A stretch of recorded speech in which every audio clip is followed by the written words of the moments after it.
One of the best turn around stock के बारे में आज हम बात करेंगे। सो स्टॉक का नाम है साउथ इंडियन बैंक। एंड ये बिजनेस पिछले 2-3 सालों से की अगर हम बात करें, so one of the best turn around business रहा है। अगर हम लास्ट 2-3 सालों की बात करें, सो पिछले 3 साल में इस बैंक ने ज़बरदस्त टर्न अराउंड किया है। पूरा का पूरा बिजनेस जो फंडामेंटल्स है वो चेंज हुआ है इस बैंक का। एंड आज ये बैंक एक बहुत ही अच्छी पोजीशन पे खड़ा है। बट अगर आप 3 साल पहले जाएं तो इस बैंक की जो सिचुएशन थी वो काफ़ी ज़्यादा ख़राब थी। ऑलमोस्ट लॉस मेकिंग बिजनेस ये बन चुका था। एक टाइम पे 500 करोड़ का नेट प्रॉफिट हुआ करता था इस बैंक का, एनुअल नेट प्रॉफिट। एंड 2020 में वो नेट प्रॉफिट कम होकर के 100 करोड़ के आसपास आ गया था। बट वहाँ से लास्ट 3 इयर्स में एक ज़बरदस्त टर्न अराउंड रहा है इस बैंक का। एंड अगर आप इसके स्टॉक की भी बात करें, तो आज से लगभग 1 या 1.5 साल पहले मुश्किल से स्टॉक अराउंड 7 रुपये 8 रुपये के आसपास था। एंड वहाँ से ये स्टॉक ऑलमोस्ट 3 टाइम हो चुका है आज के टाइम पे। सो ज़बरदस्त स्टॉक ने भी रिटर्न दिए हैं एंड बिजनेस ने भी बहुत ही अच्छा चेंज दिखाया है पिछले 3 सालों में। सो इस बारे में बात करेंगे कि कैसे ये टर्न अराउंड हुआ। एंड आज करेंटली इस सेकंड क्वार्टर में इस बैंक की कैसी परफॉर्मेंस है और आउटलुक कैसा लग रहा है इस बैंक का करंट टाइम की अगर हम बात करें तो। सो साउथ इंडियन बैंक का जो बिजनेस मॉडल है, क्योंकि एक छोटा बैंक है, स्मॉल कैप बैंक है, अभी भी मार्केट कैप जो है इसका वो हार्डली 5,000 करोड़ के आसपास है। तो साइज़ बड़ा नहीं है। सो इनका जो बिजनेस मॉडल है वो ये होलसेल लैंडिंग में ज़्यादा है। आई मीन रिटेल कस्टमर्स को ज़्यादा टारगेट नहीं करता है ये बैंक। ये ज़्यादातर जो अगर हम बिफोर 2020 बात करें तो जो मिड कॉरपोरेट्स होते हैं या स्मॉल साइज कॉरपोरेट्स हैं या एमएसएमईज हैं, उनको ज़्यादा टारगेट करता है ये बैंक। वो इनके टारगेटेड कस्टमर्स हैं। देन हमने देखा कि 2020 से पहले अराउंड 6-7 साल तक पूरे बैंकिंग सेक्टर के लिए एक स्लो डाउन पीरियड था, जहाँ पे बहुत सारे रिफॉर्म्स हो रहे थे। लाइक जैसे जीएसटी हुआ, डीमोनेटाइजेशन हुआ, देन आईएलएफएस का क्राइसिस हुआ था, यस बैंक वाला एक फियास्को हुआ था। सो इन सारी चीज़ों की वजह से इकॉनमी में ऑलरेडी स्लो डाउन चल रहा था, डिमांड की कमी थी। तो ये जितने भी mid size small size businesses थे जिनकी बैलेंस शीट ऑलरेडी बहुत ज़्यादा वीक थी, इन सारी चीज़ों की वजह से वो और ज़्यादा ख़राब हो गई। एंड ये सारे कॉरपोरेट्स जो हैं वो धीरे धीरे अपने लोन में डिफ़ॉल्ट करना स्टार्ट हो गए। इससे जो साउथ इंडियन बैंक है इनका एनपीए रेशियो सडनली बढ़ना शुरू हो गया। बैंक की एसेट क्वालिटी बहुत ज़्यादा ख़राब होनी स्टार्ट हो गई। एंड आई रिमेंबर मैं इनका 2021 का इन्वेस्टर पीपीटी देख रहा था। सो उसमें इनके एनपीए के जो नंबर्स हैं वो 10% से भी ज़्यादा थे। जीएनपीए रेशियो एक बैंक के लिए 10% से भी ज़्यादा थे। सो बहुत ही ख़राब एसेट क्वालिटी हो गई थी।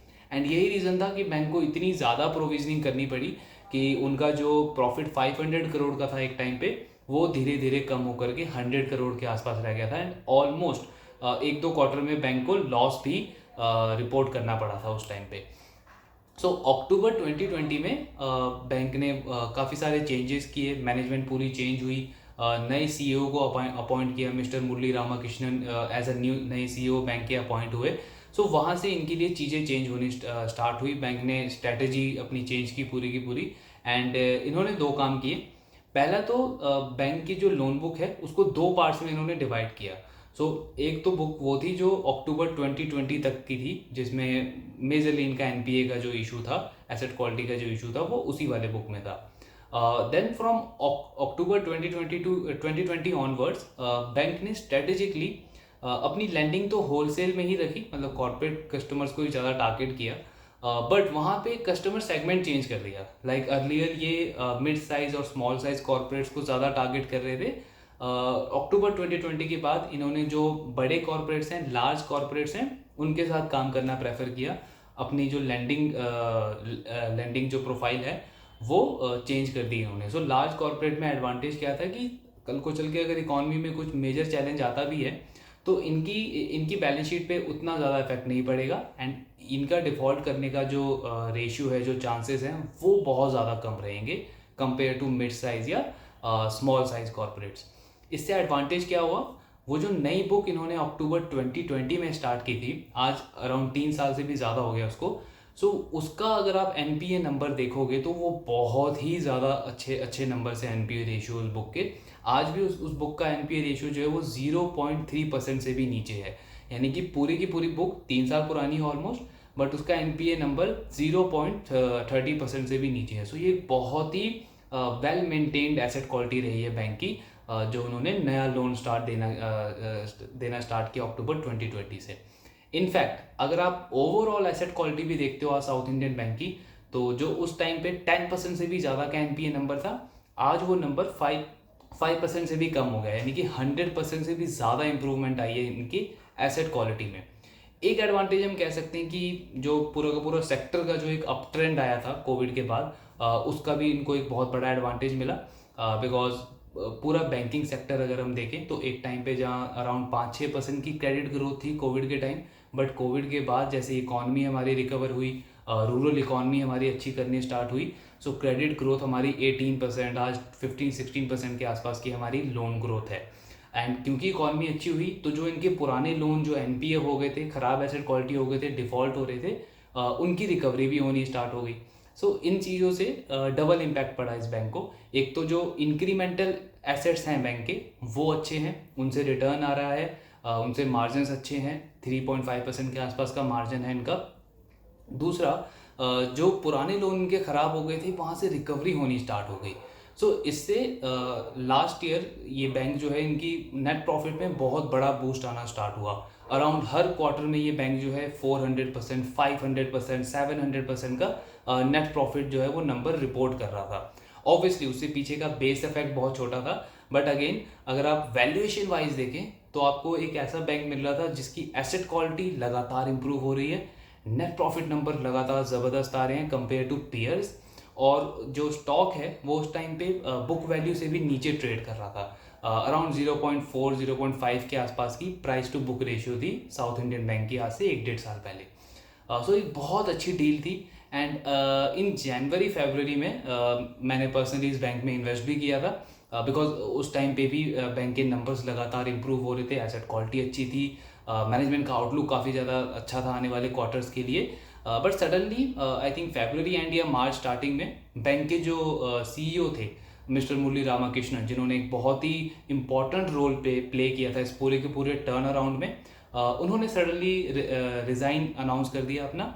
एंड September 30 जो था वो उन्होंने अपना लास्ट डेट अनाउंस किया था, ये फरवरी मार्च की बात है।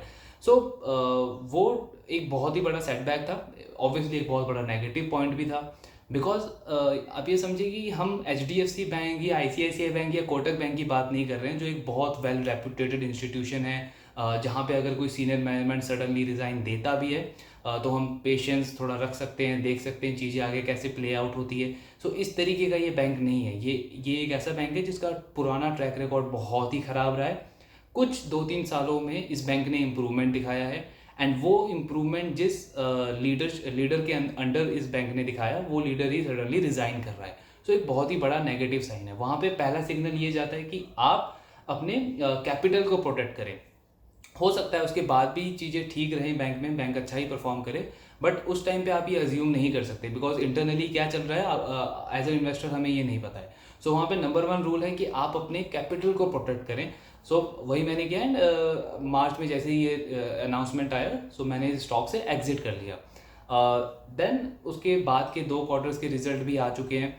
Q1 का रिजल्ट आया है, वो भी अच्छा था। Q2 के रिजल्ट की अगर हम स्पेसिफिकली बात करें तो ये नंबर्स भी अच्छे हैं। आई मीन 10% के आसपास की इनकी लोन और डिपॉजिट बुक ग्रो हुआ है, कासा रेशियो 31% के आसपास है, नेट प्रॉफिट इनका 23% से बढ़ा है compare to last year. And अगर एसेट क्वालिटी देखें तो 5.15% का NPA था इनका Q1 में, वो और इम्प्रूव होके 4.96% हो गया, यानी एसेट क्वालिटी अभी भी इम्प्रूव हो रही है इस बैंक की। नेट प्रॉफिट अभी भी 20-25% लगातार ये बैंक रिपोर्ट कर रहा है on a YOY basis. Valuation अगर हम देखें तो बैंक अभी भी ऑलमोस्ट प्राइस टू बुक के आसपास ही ट्रेड कर रहा है, यानी वैल्यूएशन वाइज अभी भी ये बैंक महंगा नहीं है, सस्ता ही है जब हम इसको कंपेयर करते हैं पीयर्स के साथ में। सो एंड जो बैंक के अभी नए CEO अपॉइंट हुए हैं, उन्होंने 1 अक्टूबर से अपनी पोजीशन ली है, एंड जो उनके एग्जिस्टिंग CEO थे उन्होंने 30 सितंबर को, जो जैसा कि उन्होंने अनाउंस किया था, वो उन्होंने रिज़ाइन ले लिया है अपने CEO वाली पोजीशन से। सो यहाँ से आउटलुक अब कैसा रहेगा ये बहुत ज़्यादा इंपॉर्टेंट हो जाता है। पर्सनली मैं इस स्टॉक में अब बहुत ज़्यादा इंटरेस्टेड नहीं हूँ। ऑब्वियसली एज अ बिजनेस मैं प्रेफर करूँगा इसको ट्रैक करना कि आने वाले कैसे डेवलपमेंट रहती है आने वाले टाइम में इस बैंक की। But as an investor I feel कि मेरे पास और बहुत ज़्यादा अच्छे डील्स हैं जहाँ पे मैं प्ले आउट कर सकता हूँ, रैदर देन फिर से मैं दोबारा से साउथ इंडियन बैंक में जाऊँ। बट अगर आप इंटरेस्टेड हैं साउथ इंडियन बैंक में तो दो चीज़ें आपको देखनी है। पहला तो कि बैंक का जो ये एसेट क्वालिटी का इंप्रूवमेंट वाला ट्रेंड है ये कब तक कंटिन्यू रहता है। बिकॉज अगेन वही बात आ जाती है कि आप एक स्ट्रक्चरली स्ट्रॉन्ग बिजनेस नहीं ले रहे हैं लाइक कोटक बैंक या फेडरल बैंक या आईसीआईसीआई बैंक। आप इस तरीके का कोई बिजनेस नहीं ले रहे हैं जहाँ पे आप स्ट्रक्चर प्ले कर रहे हैं कि वो बैंक इनहेरेंटली बहुत स्ट्रॉन्ग है, लोन ग्रोथ 20-25% दे रहा है, एसेट क्वालिटी अच्छी है, पैन इंडिया उसके ब्रांचेस हैं, एक बहुत अच्छा ब्रांड है। इस तरीके का बैंक नहीं ले रहे हैं आप एक ऐसा बिजनेस बाय कर रहे हैं जो अगेन सिक्लिकल ही है। अभी चीज़ें उस बैंक में अच्छी चल रही हैं, चलनी स्टार्ट हुई हैं एंड अभी अभी एक नए सीईओ भी आए हैं। तो आपको अगेन ट्रैक यहाँ पे यही करना है कि इनकी एसेट क्वालिटी जो इम्प्रूव हो रही है इसका ट्रेंड कैसा रहता है आने वाले क्वार्टर में। ऑफ कोर्स बैंक खुद भी नहीं कह रहा कि हम 15-20% की लोन ग्रोथ देखेंगे। बैंक की खुद की गाइडेंस है कि हम 12-13-14% के आसपास की लोन ग्रोथ जो है वो टारगेट कर रहे हैं। सो आप ये एक्सपेक्ट नहीं कर सकते कि ये बैंक आपको 20-25% की लोन ग्रोथ देगा।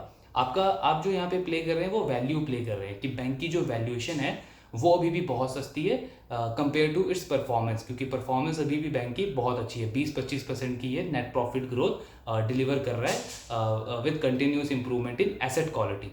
सो आपको यहाँ पे एसेट क्वालिटी ट्रैक करना है कि आने वाले क्वार्टर्स में कैसा रहता है।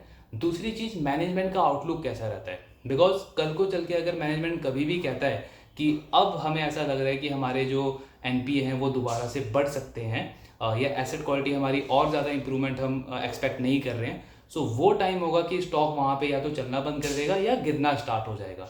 सो एज एन इन्वेस्टर अगर आपको इस तरीके के स्टॉक में प्ले करना है तो ये दो मेन क्राइटेरिया है जो आपको लगातार ट्रैक करते रहना है, क्योंकि ये बाय एंड होल्ड वाला गेम आप बिल्कुल ही नहीं कर सकते बिकॉज जितनी तेज़ी से ये स्टॉक बढ़ा है ऑब्वियसली कल को अगर कोई भी ऐसा चैलेंज आता है इस तरीके के बिजनेस में तो वो रिस्क है कि उतनी ही तेज़ी से ये स्टॉक वापस गिर भी सकता है। सो ये ओवरऑल एनालिसिस था हमारा साउथ इंडियन बैंक के टर्न अराउंड के ऊपर, उनका Q2 की परफॉर्मेंस कैसे रही एंड आउटलुक आप एज एन इन्वेस्टर कैसा इसको एक्सपेक्ट कर सकते हैं। आई होप ये वीडियो आपको अच्छा लगा होगा। इन केस अगर आपको कोई भी डाउट हो so please let me know in the comment box.